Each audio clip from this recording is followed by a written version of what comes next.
A big update just dropped for Frost Kingdom, and if you've been following the Genesis box sale, this is something you should definitely know before making any decisions.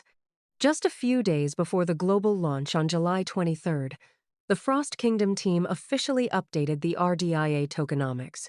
Instead of using a burn-only model, RDIA will now operate under a mint and burn system. At first, that might sound like a small technical change, but it actually has a big impact on how the game's economy could work in the long run. Originally, RDIA was designed to be permanently burned whenever players spent it in-game. There would be no way to create new RDIA after the Genesis box sale, making the token extremely scarce over time. While that sounds attractive, the team realized it could create a problem.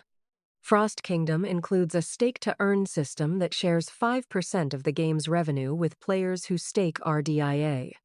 Under the old burn-only model, the circulating supply would keep shrinking as players spent their tokens.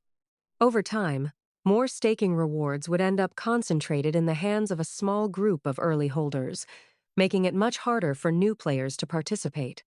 To solve that issue, the developers introduced a mint and burn model. Here's how it works. Whenever RDIA is burned in-game, the same amount becomes available to be minted again later. The important thing is that the maximum supply never changes.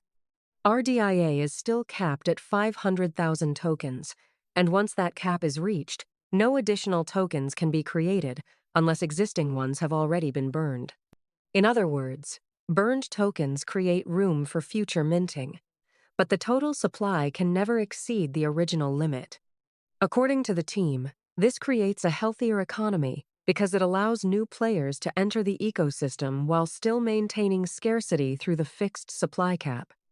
It also supports Frost Kingdom's stake-to-earn model. More in-game spending means more RDIA gets burned.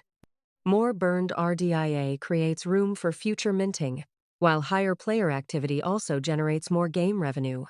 Since 5% of that revenue is shared with RDIA stakers, the developers believe this creates a positive cycle where both the game and its community can continue growing together. Of course, this is still the intended design. We'll only know how effective it is after the game launches and the economy starts operating with real players. Now let's talk about the Genesis box. Even with this update, the Genesis box remains the only way to obtain RDIA before launch. Every $30 box guarantees at least 33 RDIA, which includes a minimum 10% bonus. Buyers also have a chance to win up to 33,000 RDIA through the progressive Jackpot. There's also a referral event where you'll receive one free Genesis box for every 10 boxes purchased by friends you invite, while your invited friends receive an extra RDIA on their first purchase. The sale ends on July 22nd, just one day before the global launch, so if you're interested, this is your final opportunity to join the Genesis sale. Personally, I think this tokenomics update is a positive change.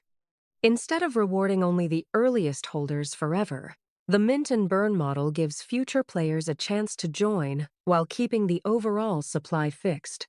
Of course, the long-term success will still depend on gameplay, player retention, and how well the economy is managed after launch.